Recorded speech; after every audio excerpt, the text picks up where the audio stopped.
What is up, my friends? It is Friday night. The weekend has officially started, and I hope that you are all well. Obviously, we know the Reds travel to the Etihad tomorrow morning to take on Manchester City in the 12:30 kickoff. If you would like to join us at Anfield Agenda for a watch along, you can do so at our Twitch channel. You will find the link to that in the description. Be starting about 11:30 tomorrow. So, look, what have we got in store for you guys tonight? Well, we're going to be talking about Jurgen Klopp's press conference, obviously. We're going to be talking about a little update in the Jude Bellingham situation and a couple of other bits and pieces along the way, a little bit on the sporting director role as well. So I'm going to give you my thoughts over the next 8 to 10 minutes, but of course I want to know yours, so let me know in the comment section. Do drop a like on the video, and if you haven't hit the subscribe button yet, please do. We're closing in on 170,000 subscribers, which is what we hope to get to over the next month or two. They're numbers we never thought would have been possible when we started the channel, so once again, I just want to take this opportunity to say a sincere thank you to you all for your continued support.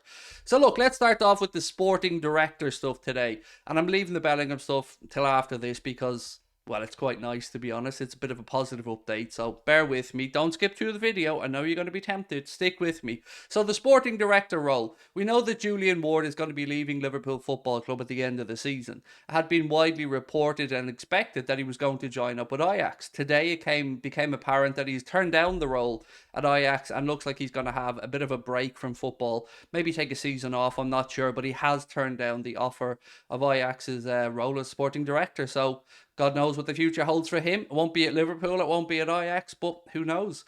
So with regards to our search for a new sporting director, David Lynch today had posted that Liverpool will be looking for an external appointment, meaning they won't be promoting from within. So again, you've seen some candidates' names mentioned. I'm not going to kid around. I haven't got a clue who the club are going after in that role, but I'm sure that it will be the correct appointment. And it will have to be somebody, obviously, that will be working hand in hand with Jurgen Klopp moving on. So, yep, I'll update you if we get an update on the sporting director role, but it's just a little bit of an update today around Julian Ward's future. So now let's move on to Jurgen Klopp's press conference today. A couple of quotes really stood out to me, and I'm sure to you guys as well. But apart from the quotes, his demeanor, his body language, his whole humor, the way he set up for that presser was just more positive. He looked to be glowing today, in all honesty. So he's been speaking about a couple of things, and he said on summer transfers there were talks, we're busy. He said on the player side, I'm feeling really positive, meaning that they're still searching for a sporting director. He spoke about that, but on the player recruitment side, he said that he's feeling really positive. Now, this could be entirely coincidental, but I did receive an update today from somebody who isn't the original source that I got on the Bellingham situation. This person did say to me that, again, it's nailed on at this point. That's the information that I'm being given, that it's nailed on, that he will be a Liverpool player. And I understand that there are reservations, and I understand that people still think Madrid could be more likely, Manchester City could be more likely, but the money is there. The money will be available for Bellingham. I can't give you an absolute on the numbers, but my own gut feeling, and please don't quote me on this because this is just guesswork, I think we will see somewhere an upfront fee of about 110 million euro, and maybe add-ons bringing that up towards 130 will be my guesstimation at where we'll see this deal end up. Real Madrid seem to have drawn a bit of a line in the sand today. There's been reports coming out of Spain that they've set their number at 120 million euro, and they're not going to go above that for Bellingham because that's what they value him at. I guess it's kind of easier to do that, right? If you're in a situation where you've already got Camavinga and Tchouaméni in your midfield, it's a bit easier to draw that line in the sand. For us, it is Bellingham or bust, and that's the phrase that I'm going to be repeating this summer because we need to get that one over the line. And as I said, that update I got earlier on was very positive. Now, I can't give you all of the details of it because I can't stand over them. I don't know. This isn't the original source for me of this story, but it's a positive one, and I'm very, very buoyant. I'm going to say now that I'm 95% certain that Jude Bellingham will be a Liverpool player next season. But the question is, who else is going to come in? And I've got no information on this myself, but looking around the media at other sources and other credible journalists, it does seem like the interest in Mason Mount is sincere. That being said, there has been a few nice updates today that say that Chelsea's valuation of £70 million is a number that none of the clubs interested in Mason Mount are willing to go to. And that's understandable. Yes, he is an English international. Yes, he's a homegrown player. Yes, he's Premier League tried and tested. but he is still a player that is going into the final year of his contract. And if you look at an example, Liverpool sold Sadio Mane going into the final year of his deal for around 35 million euro. Again, there is a little bit on top of that as an English tax, if you want, for Mason Mount. But Sadio Mane has achieved quite a bit more in the game, I would suggest, and is quite a more high profile player.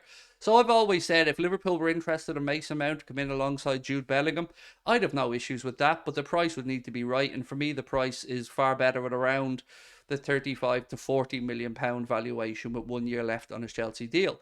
I think maybe Liverpool will look to do business. Mason Mount, I know there's been stuff written about him maybe joining up with Thomas Tuchel at Bayern, but I do feel like he wants to be part of that Liverpool rebuild. And again, this is just based off what I'm reading and the few bits and pieces I'm picking up in the media.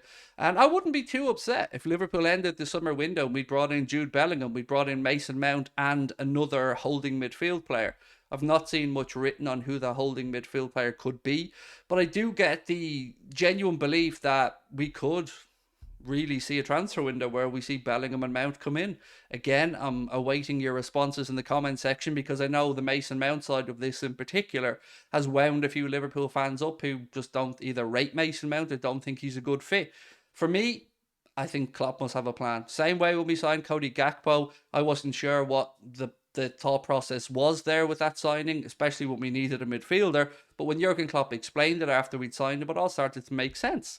So I don't have any idea who the holding midfielder could be at this moment in time. There's been lots of names thrown around.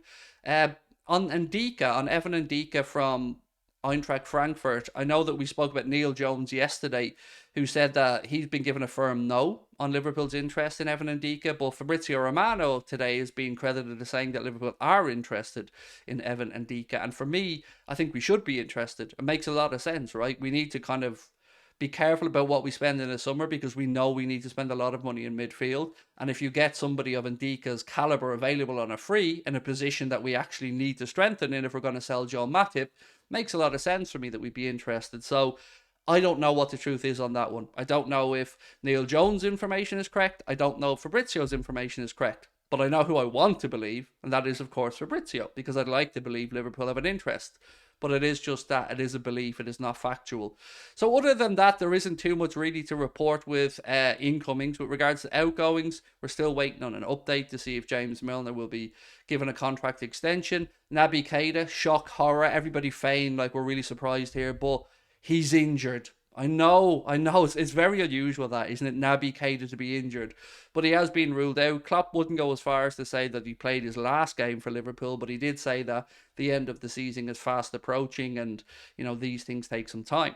For Thiago Alcantara, again, he's going to step up his training next week. He's going to be starting to train with the first team again, which is a positive sign. Diaz has been ruled out of the game tomorrow by the manager, says it comes a little bit too soon for him, so maybe we look at something next week with him. So yeah, tomorrow, the Etihad, another massive game in what is going to be a really busy week for the Reds. Starting off the game against Manchester City. Then, of course, we go to the Stamford Bridge. The Stamford Bridge, Craig? I was going to say the bridge, and then I changed it last minute, went the Stamford Bridge. Anyway, we go to the bridge midweek, and then, of course, finish up with a game against Arsenal next weekend. And I think it's fair to say we'll know by the end of the week if Liverpool have any chance of being in the top four or not at the end of the season. And, of course, having the allure of Champions League football. So that is it for me, my friends. Again, tomorrow you can expect match reaction on here, player ratings video on here, highlights and all the usual bits and pieces you get on a match day. I hope that you're all having a wonderful week and you're all set for a good weekend. It's great to have Premier League football back. If there's any other topics you'd like to see us cover or any other information you'd like to pass along or whatever, feel free to do so in the comment section. And again, hope to see you tomorrow for the watch along over on our Twitch channel. Until then, have yourselves a wonderful Friday. Much love from myself, and I'll talk to you soon. Bye bye.